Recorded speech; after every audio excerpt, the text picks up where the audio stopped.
안녕하십니까? 네, 아름다운 찬양을 인해서 감사를 드립니다.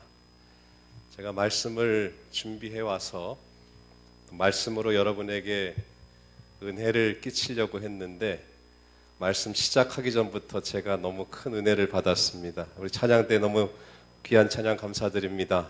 예. 제가 두 가지로 감동을 받았습니다. 첫 번째는 순서지에서 예측은 했습니다. 오늘 찬양대 7, 8, 9, 0 해서 아마 70대, 80대, 90대 그리고 0이니까 100세 때까지 하시는 분들이 계시나 보다 이렇게 우리 고령에 계신 분들이 찬양할 줄은 예측은 했었는데 그 찬양도 감사하고요. 또 특별히 젊은 사람들도 이렇게 악보를 보면서 이렇게 찬양을 하는데 기억력도 그렇게 많이 좋지 않으실 텐데 한 분도 악보를 들지 않고 이렇게 찬양을 부르시니까 제 마음에 얼마나 큰 감동으로 다가오는지 모릅니다. 저희 아버지 지금 생존에 계시는데 여기 광릉내에 계세요. 광릉내 교회 출석하시고 계신데 올해 37년생이시거든요. 근데 저희 아버지가 제일 좋아하는 찬미가 바로 이 찬미입니다. 근데 저는 별로 안 좋아했어요. 왜냐하면 이게 무슨 타령조로 이렇게 쭉쭉 쳐져가지고 이게 아버지나 좋아하는 찬미지 내가 좋아할 찬미는 아니다 싶어가지고 뭐 글쎄 속된 말로 18번이라는 찬양 자기가 제일 좋아하는 애창 찬미가가 있지 않습니까? 그래서 저도 제가 만약에 이 찬미가를 제일 좋아한다고 하면 믿을 사람 별로 없을 텐데 저희 아버지쯤 되신 연배가 되신 분들이 이 찬미를 좋아하니까 참 제 마음에 와 닿는데 저희 아버지 어머니께서 부르시는 것 같아서 너무 감사합니다.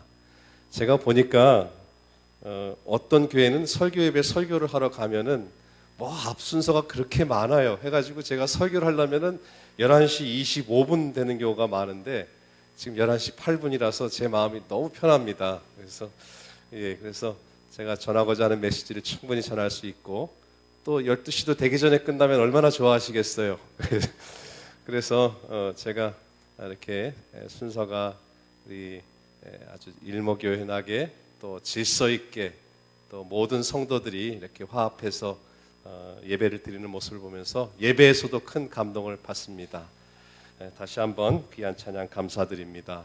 또 아울러서 제가 아주 존경하는 우리 선배 목사님, 정관용 목사님 섬기시는 교회에서 이렇게 예배를 드리게 돼서 정말 기쁘고요.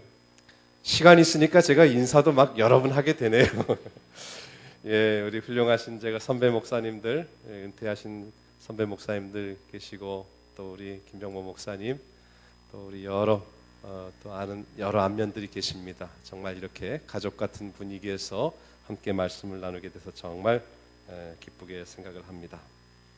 또 우리 매일같이 얼굴을 보는 우리 홍기련 장로님 시조사에서 얼굴 보지만 또 이렇게 일에서 떠나서 평화롭게 또 예배하는 자리에서 만나게 돼서 더더욱 반갑습니다. 오늘 저는 우리 시조사에서 이제 시조를 권장하는 안식일을 정해서 전국의 교회들을 다니면서 또 헌납을 호소하고 있습니다. 오늘 저는 그래서 설교 제목의 말씀을 하나님의 말씀은 매이지 아니하니라 하는 제목의 말씀으로 은혜를 나누고자 합니다. 본문의 성경 말씀은 우리 사회 보시는 홍장로님께서 읽어주신 대로 디모데후서 2장 9절 사도 바울이 말합니다. 복음을 인하여 내가 죄인과 같이 매이는 데까지 고난을 받았으나 하나님의 말씀은 매이지 아니하니라. 이 짧은 성경 구절에 매인다는 표현이 두 번이 등장을 합니다. 복음을 인하여 내가 죄인과 같이 매였다. 그러나 하나님의 말씀은 맬 수 없다. 이해하셨죠? 예. 사도 바울은 저와 여러분이 잘 아시는 대로 성경에 정말 훌륭한 인물입니다. 특별히 우리 신약 성경에 꽤 많은 편지서들을 사도 바울이 쓴 글들로 채워졌습니다. 사도 바울이 말하기를 내가 죄인과 같이 매인 바 됐다 그랬어요. 그래서 고난을 받았다. 여러분, 어떤 사람들은 종종 이제 죄값을 받고 고난을 당하는데 자기가 못된 짓을 했어요. 자기가 나쁜 짓을 했고 죄를 범했어요. 그 죄를 범한 대가로 받는 그 징벌에 대해서는 사실 변명할 여지가 없습니다. 그러나 지금 사도 바울이 죄인 취급을 받고 죄인과 같이 고난을 받았다고 했는데 그 이유가 뭐라고 그랬어요? 복음을 인하여, 나쁜 짓을 한 것이 아니라 복음을 인하여 고난을 당했고 또 매였다고 말하고 있습니다. 제가 가지고 있는 이 성경은 이 한글과 영어가 같이 있는 성경입니다. 두께는 뭐 거의 비슷해도 이제 2권짜리예요. 한글과 영어가 같이 있는데 여기 디모데후서 2장 9절에 제 성경에는 영어의 표현에 뭐라고 했느냐면 God's word, 하나님의 말씀은 is not chained. 여러분 체인 아시죠? 사슬 같은 거. 이렇게 사슬로 맬 수가 없다는 것입니다. 사도 바울이 정말 예수 그리스도를 만나기 전에는 예수 그리스도를 믿는 자들을 핍박하는 사람이었었습니다. 그러나 그가 예수 그리스도를 알고 또 예수 그리스도를 개인의 구주로 영접하고 그의 삶을 예수 그리스도의 복음을 전하기로 작정하고부터 그의 삶이 완전히 달라졌습니다. 사실 디모데후서 2장의 성경절 디모데후서 2장에 보면 디모데후서는 사도 바울이 여러 신약 성경의 많은 편지서들 가운데에서 그가 마지막으로 쓴 편지입니다. 그래서 물론 사도 바울이 쓴 편지서 중에 중요하지 않은 편지서가 없지만은 디모데후서는 그가 유서를 남기는 심정으로 쓴 책입니다. 그렇기 때문에 그 기별은 더더욱 절절하고 더더욱 절박한 그런 글들로 채워져 있습니다. 디모데후서 4장 6절에 그는 말하기를 나의 떠날 기약이 가까웠다. 아시는 대로 사도 바울은 그 당시에 사실 이렇게 복음을 전하러 다니는 여러 교통편이라든지 여건이 썩 좋지 않은 시대에 살고 있었습니다. 그러나 그는 예수 그리스도의 복음을 더 많은 지역에, 더 넓은 지역에 전파하고 싶은 욕구가 있었어요. 선교하고 싶은 마음이 있었습니다. 그래서 여러 차례에 걸쳐서 1차 선교여행, 2차 선교여행, 3차 선교여행, 또 여러 많은 선교여행을 떠나면서 교회들을 세웠습니다. 그러다가 이 디모데후서를 쓸 당시에는 이제 그가 로마로 압송돼서 감옥에 투옥될 지경이 되었습니다. 그러니까 사도 바울이 그 이전의 편지서들하고 쓸 때는 상황이 많이 달라졌어요. 예전에도 물론 빌립보에서도 그렇고 에베소에서도 그렇고 그가 감옥에 갇히는 경험이 여러 차례 있었습니다. 복음 때문에 고난을 받은 경우가 참 많이 있었어요. 그럴 때마다 그는 감옥에 갇혔을지라도 어떤 마음을 늘 가지고 있었느냐 하면 내가 이번에 이 갇힌 데에서 나가면 어느 지역에 가서 복음을 전하리라. 어느 교회에 내가 어느 지역에 교회를 세웠는데 그 교회가 여러 이설에 휩쓸려서 흔들리니까 내가 그 교회를 바로 세우리라. 감옥에 갇혀 있었지만은 늘 감옥에서 나갈 어떤 꿈과 계획이 있었어요. 그런데 지금 로마로 압송되고 디모데후서를 쓸 당시에는 그에게 나의 떠날 기약이 가까웠도다라고 말할 만큼 더 이상의 시간이 많지 않다는 것을 깨닫게 되었습니다. 아시는 대로 그가 AD 68년경 로마에서부터 얼마 떨어지지 않은 곳에서 참수를 당해서 죽임을 당했습니다. 여기 몇 가지 그림이 있는데 여러분 보시는 맨 왼편에 사도 바울이 감옥에 갇혀서 가까이 계신 분들은 보이겠습니다만 창살을 붙잡고 있는데 양손에 사슬이 매어 있습니까? 이렇게 쇠사슬이 체인이 돼 있어요. 아마 아래 부분은 이제 저희가 가져오질 않았습니다만은 분명히 착고에 그 두 발도 매어 있었을 거라고 생각을 합니다. 그가 복음을 인하여 고난을 받았습니다. 로마의 시민권을 가지고 있었기 때문에 40에 하나 감한 매를 맞았습니다. 그가 복음을 인하여 복음 때문에 감옥에도 갇히고 매인봐도 되고 죽을 뻔하기도 해요. 이 맨 오른편에 보시는 장면은 사도행전 14장에 나오는 장면인데 루스드라 성에서 복음을 전하다가 돌에 맞아 죽을 뻔합니다. 그래서 루스드라 성 사람이 사도 바울이 죽은 줄로 알고 성 밖에 내다 버렸다 그랬습니다. 뭐 여담입니다만은 혹자는 이런 얘기를 해요. 인류 역사상 건망증이 가장 심한 사람이 있는데 그 사람은 바로 사도 바울이라고. 왜요? 루스드라 성에서 돌에 맞아 죽을 뻔해서 돌에 맞아 죽은 줄로 알고 내다 버렸어요. 이 사람 죽었습니까? 살았습니까? 애매하죠? 예? 죽은 줄로 알고 버린 사람의 입장에서는 죽은 건데 사도 바울은 어떻게 해요? 거의 죽을 만큼 만신창이가 돼서 겨우 목숨이 붙어 있었습니다. 그러나 훗날 사도 바울은 다시 그 루스드라 성에 복음을 들고 들어갔다는 기록이 나옵니다. 우리 남자분들 군대 갔다 오면은 어떻게 해요?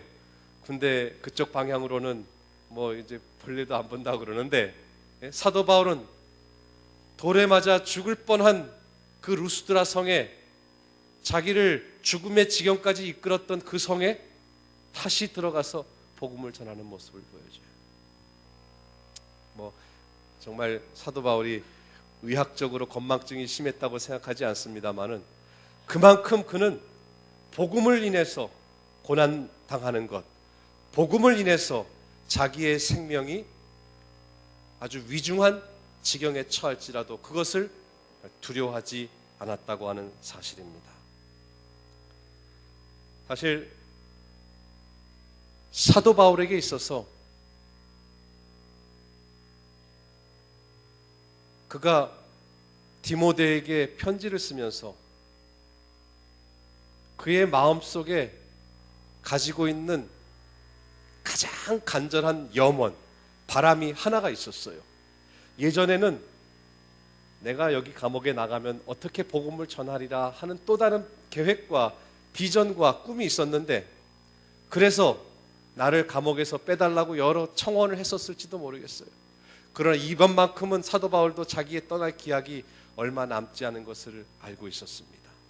그래서 사도 바울이 가지고 있었던 최고의 관심사, 첨예한 관심사가 하나 있었는데 그것은 내가 복음 때문에 이 어려운 일을 당했고 이 어려운 상황을 극복해냈는데 과연 내가 죽음을 당하면 나의 뒤를 이어서 바톤을 이어받아서 누가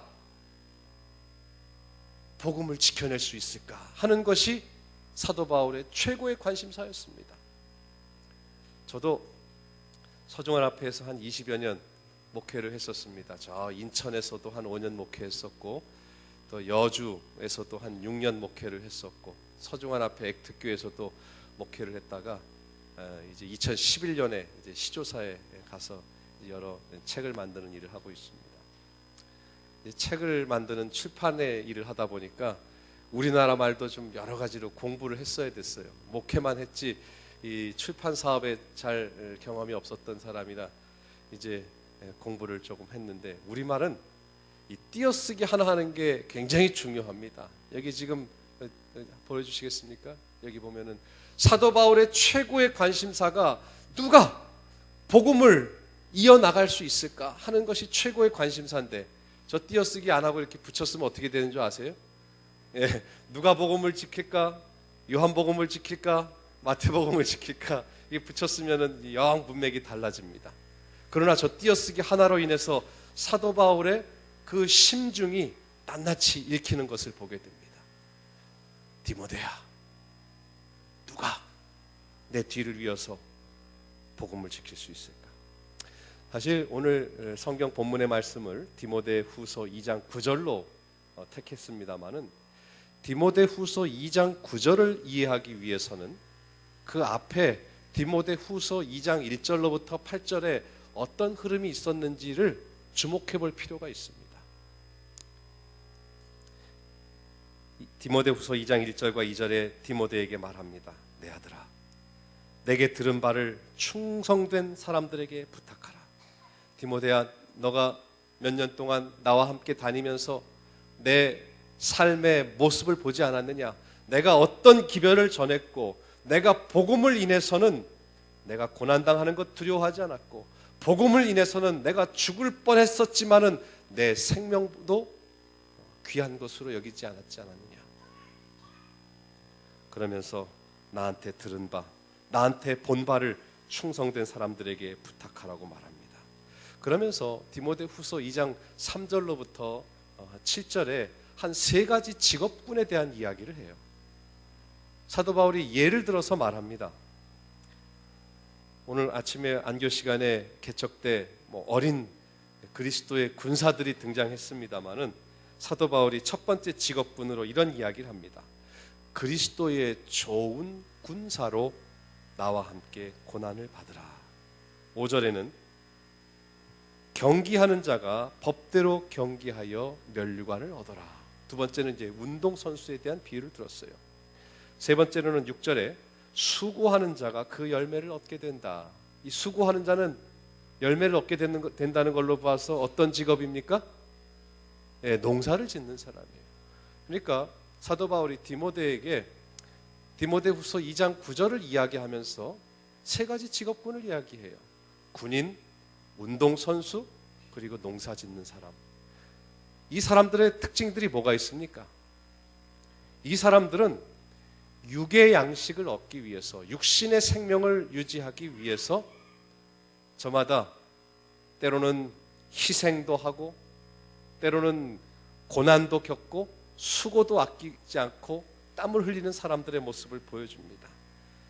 군인은 상관의 명령에 순종하기 위해서 기꺼이 자기의 시간을 할애합니다. 경기하는 사람은 자기가 먹고 싶은 거 다 먹고 하고 싶은 거 다 하면서 운동하지 않아요. 엄청난 절제를 하면서, 하고 싶은 것을 절제하면서, 때로는 정말 땀이 비오듯 훈련하고, 면류관을 얻을 수 있을지 없을지 모르지만 그 일을 위해서 매진하는 모습을 보게 됩니다. 그 고통의 땀을 흘린 대가를 기대하고 운동하는 모습들을 봅니다. 수고하는 자, 농사꾼은 그 열매를 얻기 위해서 여름에 비가 많이 오면 비가 많이 온 대로 걱정을 합니다. 어떻게 하면은 이제 물기를 내서 또 농작물이 물에 잠기지 않도록 할까? 또 비가 너무 오지 않으면 여기저기서 물을 끌어다가 논에 혹은 밭에 물을 대고자 애를 쓰고 노심초사하는 모습을 봅니다. 사도 바울이 디모데에게 이 이야기를 왜 했을까요? 육의 양식을 얻기 위해서도 사람들이 이렇게 저마다 희생하고 수고하고 헌신하고만, 우리 예수님께서 예비하신 것, 우리가 복음에서 약속하신 것을 얻기 위해서는 얼마나 더 많은 희생과 수고와 노력을 아끼지 않아야 되는가 하는 것을 가르쳐주고 싶었던 것입니다. 사도 바울은 복음을 지킨다고 하는 것이 그저 취미처럼 생각해서 안 된다고 하는 것을 강조하고 있습니다. 그저 육의 양식을 얻는 정도의 수준으로 생각해서 안 되는 것이고, 복음을 지키기 위해서는 생명도 아낌없이 바칠 수 있어야 한다고 강조하고 있습니다. 그러면서 2장 8절에 말하기를, 디모데야, 그러나 우리가 복음 때문에 매이기도 하고 고난을 받지만 그 복음의 핵심, 그 복음의 중심에는 바로 예수 그리스도가 있다. 그러므로 우리 2장 8절 다 함께 읽어보실까요? 시작. 예수 그리스도를 기억하라. 그리고는 복음을 인하여 내가 죄인과 같이 매이는 데까지 고난을 받았으나 하나님의 말씀은 결코 매일 수 없다고 말하고 있습니다. 이렇게 디모데후서 2장 9절이 나오기까지 앞에 성경절들을 우리가 이해하니까 디모데후서 2장 9절의 말씀이 훨씬 명확하게 다가옵니다. 누가 복음을 지킬 수 있을까? 비단 사도 바울은 이 기별을 디모데에게만 전해줬다고 생각하지 않습니다. 2000년 전 사도 바울은 누가 복음을 지킬 수 있을 것인가? 이것은 2000년이 지난 오늘을 사는 저와 여러분에게 호소하는 사도 바울의 음성임을 기억하시게 되기를 간절히 바랍니다. 하나님의 말씀은 매일 수 없습니다. 하나님의 말씀은 사람을 변화시켜서 구원에 이르게 합니다. 하나님의 말씀은 결코 매일 수 없고 어두운 세상에 빛을 밝히고 씨앗으로 뿌려져서 분명히 열매를 맺게 한다는 사실을 기억하시게 되기를 간절히 바랍니다. 사도 바울의 기대가 바로 오늘을 향한 우리의 기대였습니다. 우리를 향한 그의 간절한 소망입니다. 그러므로 우리가 하나님의 매일 수 없는 말씀을 다양한 경로를 통해서 전하기 위해서 함께 헌신하시고 그 일에 동참하시게 되기를 간절히 바랍니다. 종종 사도 바울은 이런 말을 했습니다. 빌립보서 1장 12절에 나의 당한 일이 도리어 복음의 진보가 된다 그랬어요. 내가 감옥에 갇힌 일이 도리어 복음의 진보가 된다. 비록 내 발은 착고에 매여 있고 내 손은 사슬에 매여 있고 내 몸은 이 좁은 감옥에 갇혀 있지만 그 어느 누구도 하나님의 말씀은 맬 수 없고 자유롭다고 말하고 있습니다. 히브리서 4장 12절에 사도 바울은 말합니다. 하나님의 말씀은 살았고 운동력이 있어 좌우의 날선 어떤 검보다도 예리하여 우리의 혼과 영과 관절과 골수를 찔러 쪼갠다고 이야기하고 있습니다. 또 우리의 마음과 생각과 뜻을 감찰한다고 말하고 있습니다. 사랑하는 우리 태경교회 성도들이시여, 하나님의 말씀은 살아 있습니다. 이 말씀이 여러 방법들을 통해서 복음을 알지 못하는 사람들에게 전해질 수 있도록 지금까지 많이 수고하시고 헌신하셨지만은 더욱 수고하시고 헌신하시게 되기를 간절히 바랍니다. 또 마침 5월 29일부터 6월 3일까지 건강 디톡스라고 하는 또 다른 주제로 이제 영혼들을 접촉할 어떤 귀한 잔치의 자리를 마련한 걸로 알고 있습니다. 그러나 힐링 캠프 또 건강 디톡스 전도회, 아까 디모데후서 2장 8절에 뭐라고 그랬습니까? 예수 그리스도를 기억하라.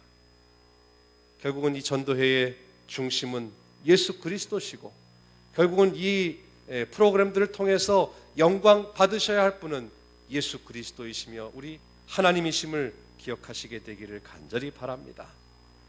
생명을 주는 귀한 말씀, 맬 수 없는 귀한 말씀을 우리 먼저 마음속에 간직하고 할 수 있는 대로 우리의 이웃들에게 전하시게 되기를 바랍니다. 사실 과거 그 어느 때보다도 우리는 말씀의 홍수의 시대에 살고 있습니다. 원하기만 하면 우리 손에 성경, 예언의 신, 시조, 저도 오늘 가져왔습니다만 시조, 정기간행무료, 가정과 건강, 또 교회 진함, 여러 단행본, 우리가 읽어야 할 것들이 너무 많습니다. 아쉽게도 제가 시조사에 들어온 이후로 보니까 최근 몇 년 사이에 우리 한국뿐만 아니라 전 세계적으로 이 출판 산업이 이렇게 사향길을 걷고 있습니다. 그래서 많은 출판사들이 문을 닫기도 했습니다. 사람들이 예전처럼 책을 읽지를 않는 거예요. 최근 특별히 3년, 4년 저도 이 주머니에 얼마나 소중하다고 이거 품고 다니는데 이 스마트폰이 보급되면서 사람들이 도무지 책을 읽지 않습니다.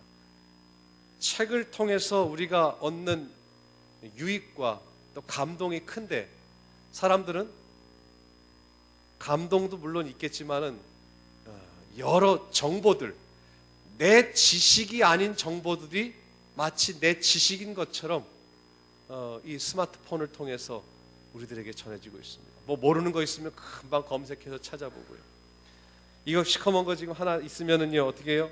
뉴스면 뉴스, 문자 메시지면 문자 메시지, TV면 TV, 영화면 영화, 기차표도 예약하고 못하는 게 없어요. 우리 청소년들은 이제 이거로 가지고 얼마나 또 게임을 많이 하는지 모릅니다. 이게 시커멓긴 한데 이거 그냥 뚜껑만 열면은 우리 아들들 얼굴이 나오고, 이제 여러분들이 제 핸드폰 가지고 볼 일 없으니까 제가 암호를 풀겠습니다. 이렇게 풀었어요. 풀었더니 여러 가지 어플리케이션이 나와가지고 얼마나 편리한지 이것만 있으면 시간 가는 줄 몰라요. 정말 저도 지금 출판사에 있지만은 이 책에 푹 빠졌었을 때는 정말 시간 가는 줄 모르고 밤이 새도록 저는 책을 한 권 가지고 있으면 항상 제 옆에 노란 색연필을 가지고 있습니다. 왜냐하면 노란 색연필, 그것도 이렇게 막 돌리는 거 말고 이렇게 실로 잡아당겨서 툭 푸는 거 있죠? 짧아지는 거. 제가 한 타스를 갖다 놓고서 해요. 왜냐하면은 이렇게 여기도 보면은 제가 성경에도 노란 색연필을 늘 해놓는데 이건 아무리 세게 그어도 그 뒤에 글씨들이 다 보여요. 노란 색연필은. 네, 그래서 뭐 빨간 색연필 이런 거보다 노란 색연필로 제가 강조하고, 정말 감동받은 게 있으면 여기다가 막 동그라미를 확 치고, 그것도 부족하면 이렇게 접어서 제가 읽고 또 간직을 합니다. 말씀을 사랑했었어요. 그런데 이제 여기 스마트폰은 이게 어디 좋은 말씀이 있었는데 어디 있더라 하고서 뭐 찾아가야 되고, 이게 상당히 좀 확실히 감동이 덜한 것을 알 수 있습니다. 오감을 자극하는 정보의 홍수 시대에 우리가 살고 있습니다. 하지만 무엇보다 우리의 영성을 개발시켜주는 출판물은 무엇보다 그 어떤 다른 책과 비교할 수 없는 하나님의 말씀, 성경, 또 예언의 신, 또 신앙 서적들입니다. 여러분들의 시간을 많이, 이것들이 앗아가지만은 말씀을 가까이 하시고, 또 특별히 정기 간행물로 나오는 이런 소책자들을 여러분들이 또 읽으시고 또 마음속에 큰 교훈과 감동을 받아 누리시게 되기를 간절히 바랍니다.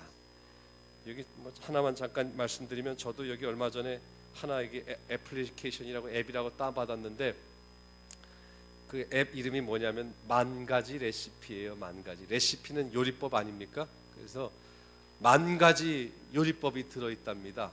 그래서 제가 요리를 잘 못하는데 재료만 어지간히 누가 갖다 주면 제가 이 레시피를 따라서 뭐 이탈리아 스파게티 요리도 해내라면은, 우리 어머니나 이런 전문가들이 해내는 만큼은 아니지만은 대충은 만들어낼 수 있게끔 돼 있어요.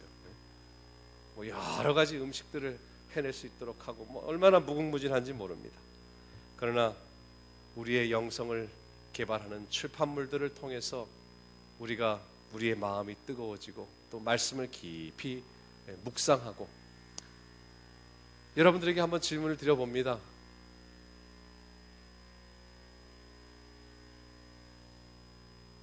혼자 조용히 책 읽는 시간을 가져본 지 얼마나 오래됐습니까? 정말 책이 귀할 때는, 예언의 신 한 권 구하기가 정말 힘겨웠을 때에는 마르고 닳도록 읽고 감동을 받고 눈물을 흘리고 회개하고 내가 믿음으로 자라는 것을 느꼈던 그런 때가 있었는데, 펼치면 세상과 소통하고, 펼치면 누가 어떻게 됐대, 연애 소식 듣고, 게임에 빠져들고, 혼자 조용히 책 읽는 시간을 통해서 우리 하나님과 더욱 가까워지시게 되기를 간절히 바랍니다. 노력하고 의도하지 않으면 점점 우리는 이런 감각적인 것에 쉽게 빠져들 수밖에 없습니다. 사실 우리 재림교회는 출판 사역으로부터 시작되었다고 해도 과언이 아닙니다. 교회증언 8권에 보면 우리는 신속히 종말에 가까이 가고 있다. 이때를 위한 진리가 포함된 책과 잡지를 인쇄하여 배포하는 것이 우리의 사업이 되어야 한다고 말했습니다. 리브 앤드 헤럴드 와이프님께서는 우리의 인쇄물들은 지금 복음의 씨를 뿌리고 있다. 또 우리 서적과 잡지에 기록된 말씀을 통하여 세상이 진리의 빛을 받을 것이라고 말하고 있습니다. 교회증언 5권에서는 제가 초록색에 있는 글씨만 보겠습니다. 출판 사업은 목회 사업으로서 접근할 수 없는 많은 사람들에게 접근할 수 있는 도구이다. 우리 목회 사업 필요합니다. 양떼들을 돌보고 또 새로운 구도자들을 만나서 교회로 이끌고 누군가 해야 할 일입니다. 그러나 출판 사업은 목회 사업이 감당하지 못하는 또 다른 영역의 사업을 감당하고 있습니다. 실제로 저희도 제 옆에 방에 우리 시조를 담당한 시조 편집장이 계세요. 시조를 만드는 편집장이 있습니다. 이분은 일주일에도 교도소로부터 몇 통의 편지를 받습니다.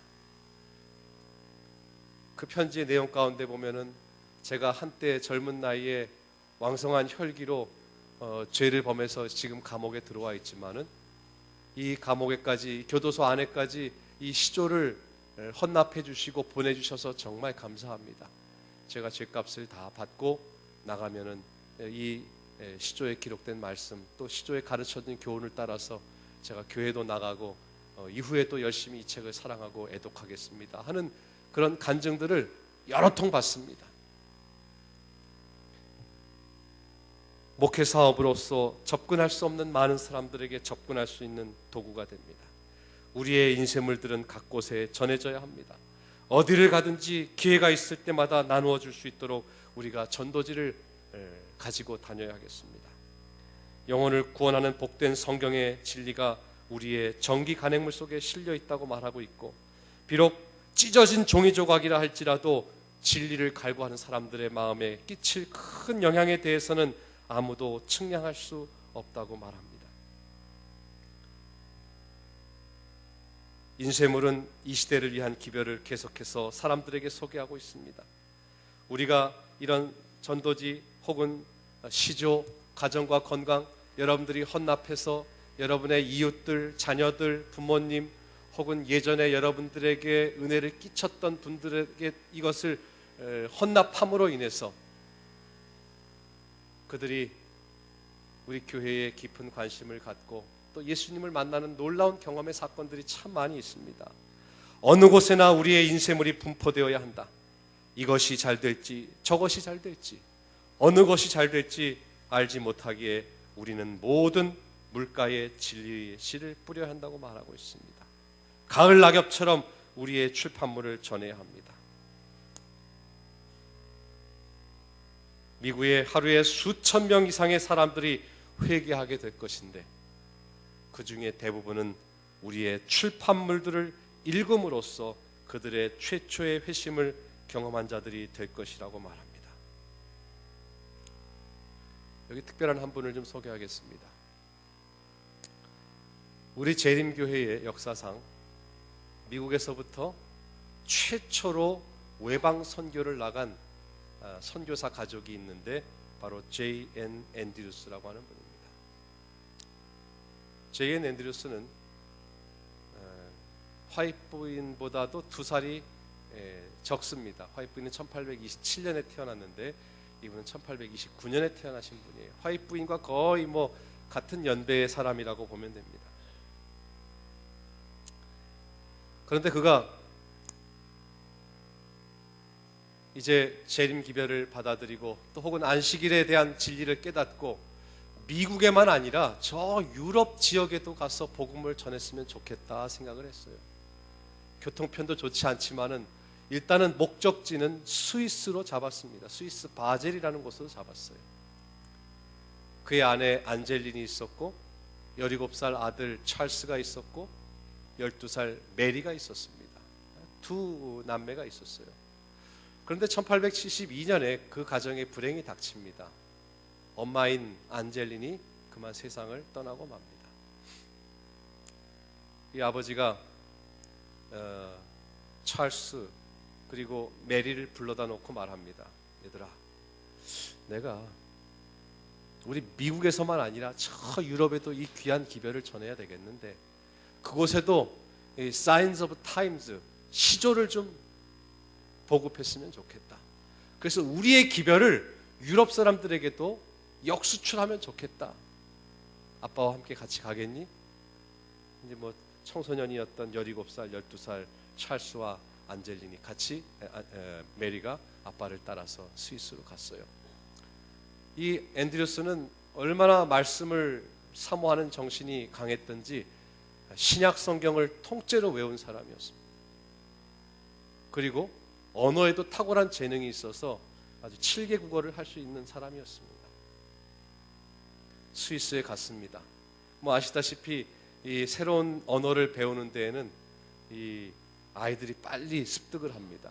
그래서 찰스와 메리가 독일어와 프랑스어를 빨리 배우게 됐어요. 그래서 다행히 스위스에 본거지를 뒀지만은 시조를 프랑스어로 번역해서 보급을 하고 독일어로 보급했습니다. 그런데 뭐 사정이 굉장히 열악했었습니다. 사정이 한 5년을 열심히 일을 했습니다. 그런데 그만 아버지를 도와서 일하던 그 작은 딸 메리가 그만 폐결핵이 오게 됐습니다. 12살짜리 아이가 이제 17살이 됐는데 폐결핵이 와서 부득이하게 본국으로 가서 치료를 받게 됐습니다. 미국으로 가족이 다 임시 돌아갔습니다. 돌아가서 당시에 재림교회 유명한 의사였던 켈로그 박사에게 데리고 왔습니다. 우리 메리를 살려주세요. 백방으로 노력을 해봤지만은 그만 메리를 살리지 못하고 17살의 나이에 세상을 뜨고 말았습니다. 앤드류스의 마음에는 아내도 잃고 딸아이도 잃고 마음이 굉장히 깊은 절망에 빠져 있었지만은 그의 마음 속에서는 이 시조를 얼마나 사랑했는지 여전히 유럽에 우리 기별을 전하고 싶은 마음이 간절했던 겁니다. 17살이었던 찰스가 이제 22살이 됐어요. 찰스야, 이제 네가 독립할 나이가 됐다. 그런데 스위스에서의 내 사명이 나를 여전히 부르고 있다. 네가 아빠를 도와서 같이 스위스로 돌아갈 수 있겠니? 그랬더니 아들이 네, 제가 아빠를 따라가겠습니다. 여기 지금 보시는 사진이 우리 그의 이름을 딴 앤드류스 대학이 미국에 있습니다만은 앤드류스 대학 교정에 가면은 이 어머니를 제외한 세 가족의 동상이 세워져 있습니다. 손을 이렇게 펼치고 있는 가운데 계신 분이 J.N. 앤드류스고 그 앞에 메리, 뒤에 찰스 오빠가 서 있습니다. 그들이 이제 걸터 앉아 있는 것이 여행용 가방입니다. 가방처럼 보이시나요? 예, 요즘이야 뭐 여행 다닐 때 가방 밑에 바퀴가 달려서 뭐 어지간히 무거운 거 끌고 다닐 수 있는데 저 가방은 바퀴가 없어요. 이렇게 아마 글쎄 저기 담으면은 한 100kg 이상은 들어가지 않을까, 가득 담으면. 그런 무거운 가방을 들고 참 험한 여행을 떠났습니다. 저도 재작년에 그 자리를 안 가볼 수가 없어서 그 동상 앞에 이렇게 잠깐 서봤습니다. 다시 1879년에 아들 찰스와 스위스로 돌아와서 이전에는 프랑스와 독일어뿐만 아니라 이제는 이탈리아어, 그리고 저 북유럽의 스웨덴, 그리고 저 남쪽의 스페인, 그리고 저 또 다시 북쪽의 러시아까지 보급을 하기 시작했습니다.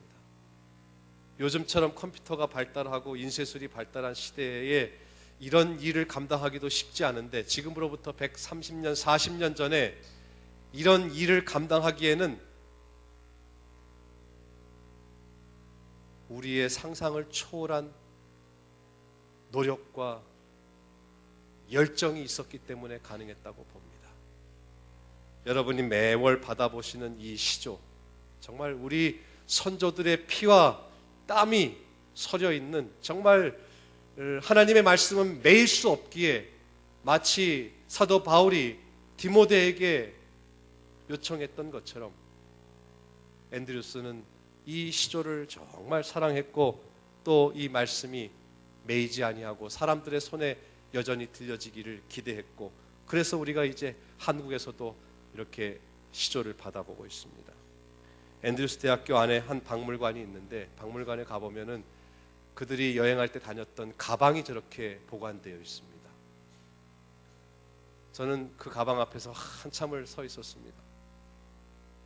그리고는 생각해 봤어요. 저 무거운 가방 안에 도대체 뭘 들고 스위스를 갔을까?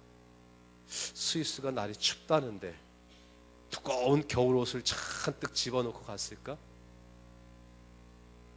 저는 아마 그 자리에서 상상하기를 어떻게 하면 더 많은 귀한 놀라운 복음을 전할 수 있을까 하는 생각에 많은 자료들을 저 가방에 담고 또 이제 인쇄할 어떤 도구들을 담고 가지 않았을까? 우리는 매월 편하게 우편물을 통해서 이 시조를 받아보지만은 저들의 피와 땀이, 헌신과 수고가 담겨 있는 시조가 있었다는 것을 생각해 볼 때에 이 한 권 한 권이 얼마나 새롭고 의미 있게 다가오는지 모릅니다. 안타깝게도 그는 세상을 일찍 떠납니다. 54세를 일기로 숨을 거두기까지,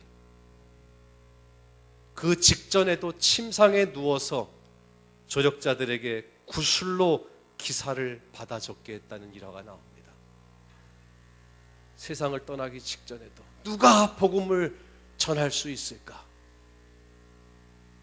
다음 달 2017년 6월호에는 어떤 기사를 꼭 내주게, 구술로 조력자들에게 받아 적게 했다고 말합니다. 그리스도의 복음이 담겨 있고 세상을 향한 경고의 기별이 담겨 있는 이 시조를 우리 모두가 더욱 사랑하시고 우리의 이웃들에게 전함으로 놀라운 영혼의 수확을 기대하시게 되기를 간절히 바랍니다.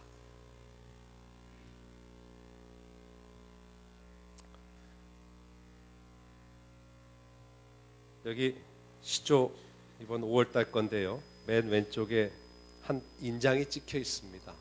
서울 미래유산.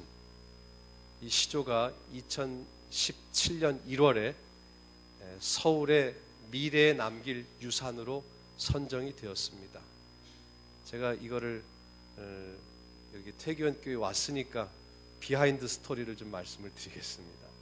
서울 미래유산으로 선정이 되기까지 작년 9월에 한 번은 제 사무실에 어떤 젊은 여자분 두 분이 찾아왔어요.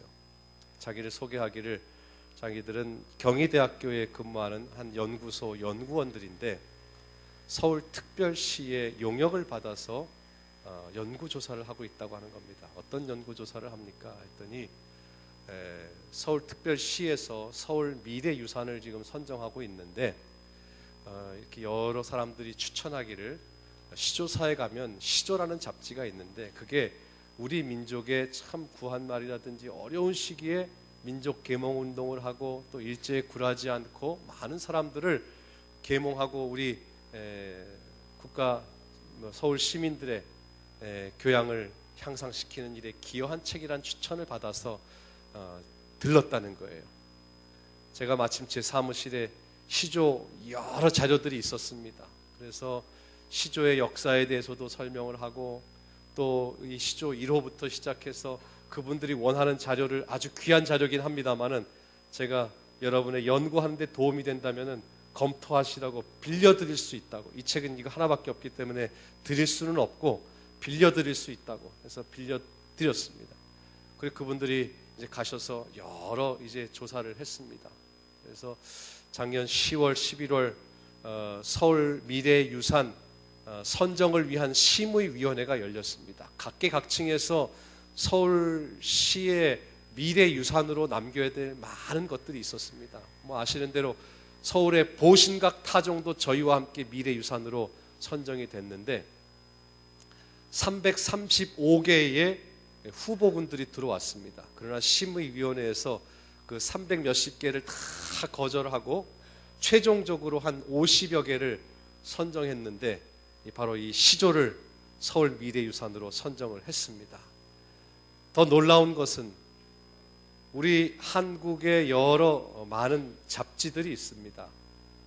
뭐 창간됐다가 몇 년 이제 발행을 하다가 폐간되기도 하고 해서 수천 종의 잡지가 지난 100년 동안 명멸을 거듭해 왔습니다. 그래서 지금 제가 현재 자료를 찾아보니까 한국잡지협회의 어제 홈페이지를 들어가서 봤더니 한 400여 종이 지금 현재 매월 혹은 뭐 주간, 월간, 개간으로 이렇게 출간이 된다고 합니다. 그 400여 종 현재 발간되는 잡지 중에서 유일하게 시조가 서울 미래유산으로 선정이 됐습니다. 그래서 정말 이것은 우리 교단의 자랑이 아닐 수 없고 우리 성도들에게 큰 자랑이라고 생각을 합니다.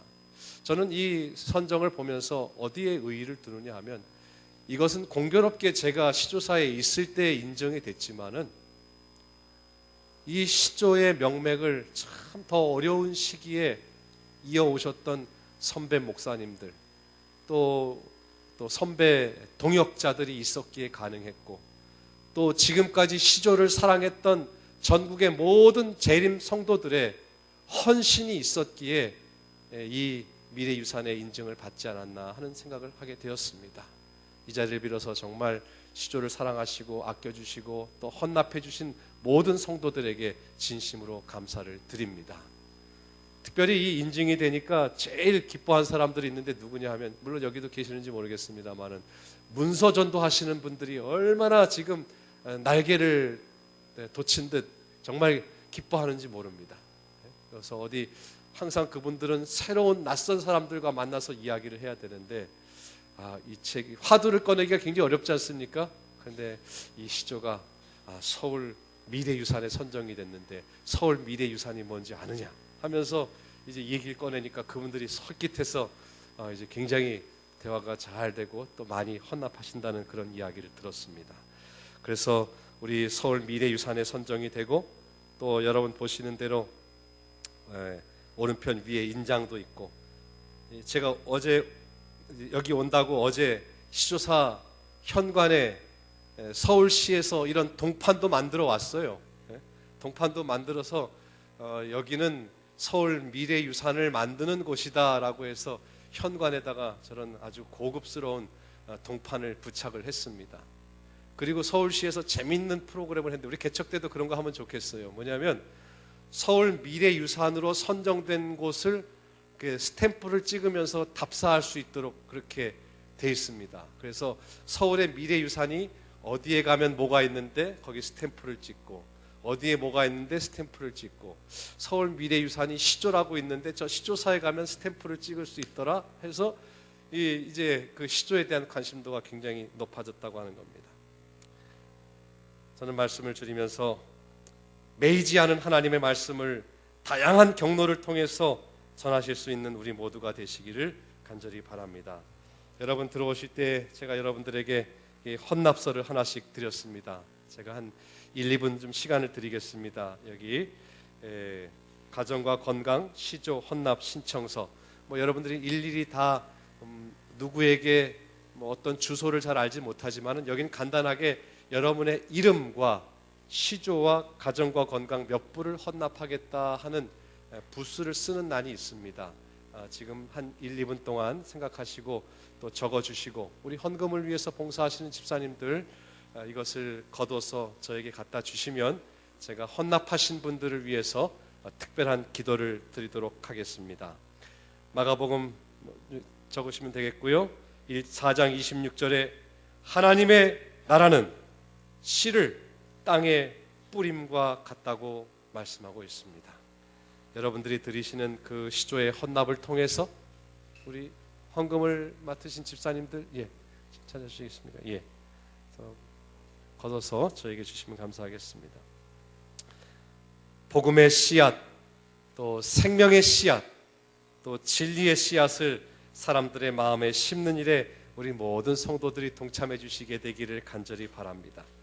세상을 사랑하셨던 그리스도의 마음으로, 또 씨 뿌리는 농부의 마음으로 우리 모두가 이 일에 동참하여 주시게 되기를 간절히 바랍니다.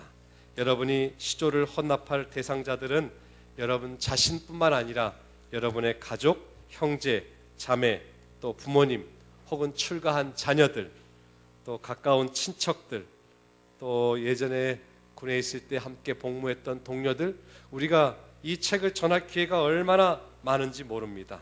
잘 알고 지내는 이웃들, 혹은 사업상 거래로 어떤 감사의 마음을 표하고 싶은 분들에게 이제 비용이 1년에 교인은 50%를 할인합니다. 그래서 1년에 36,000원인데 18,000원 이렇게 하시면 12달 동안 그분에게 감사의 마음이 전달됩니다.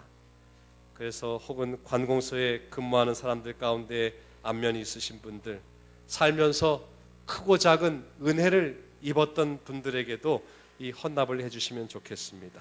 그래서 또 관공서나 교도소, 군부대, 또 양로원, 요양병원 이런 데 비치용으로 헌납해 주셔도 좋고요. 그 다음에 혹 누가 떠오르지 않으시면 교회의 선교용으로 헌납하셔도 여러분들이 이 책을 많은 사람들에게 소개할 수 있을 거라고 생각을 합니다. 이제 앞으로 갖다 주시겠습니까? 갈라디아서 6장 6절로 7절에 있는 말씀입니다. 사람이 무엇으로 심든지 그대로 거두리라. 우리가 정성을 다해서 심고 인내하면 거두신 대로만 주시면 되겠습니다. 그리고 혹 오늘 못다 기록하신 분들은 다음에 또 담당자에게 추가적으로 용지는 저 뒤에 있으니까 고맙습니다.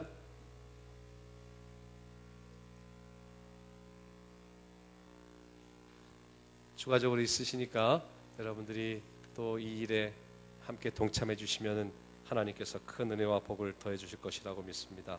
마지막으로 시편 126편 5절로 6절에 있는 말씀 보겠습니다. 울며 씨를 뿌리러 나가는 자는 정녕 기쁨으로 그 단을 가지고 돌아오리로다. 여러분의 헌신과 씨 뿌리는 마음으로 헌납한 이 일들을 통해서 하나님께서 큰 영광을 받으실 것입니다. 오늘 이 헌납한 분들을 위해서 제가 잠시 머리 숙여 기도하고 말씀을 마치겠습니다. 하늘에 계신 거룩하신 아버지 하나님, 오늘 이 아침 우리는 영혼을 사랑하는 마음으로 시조 헌납을 약정하였습니다. 기도하는 마음으로 주님 앞에 드린 이 책자들이 주님을 알지 못하는 수많은 영혼들에게 하나님의 사랑을 전하게 하여 주시옵시며, 이 책을 읽는 독자들의 삶을 변화시키는 유용한 도구가 되게 하여 주시옵소서. 또한 시조 헌납을 약정한 주의 자녀들의 생업의 복을 주시옵시고, 그들의 헌신을 통하여 주의 복음이 더 널리 전파되게 하여 주시옵소서. 우리 주님께서 시조를 헌납하여 드린 주의 종들의 가정에 하늘의 신령한 은혜의 복을 풍성히 내려주시옵기를 바라오며, 우리 구주 예수님의 이름으로 간절히 기도하옵나이다. 아멘.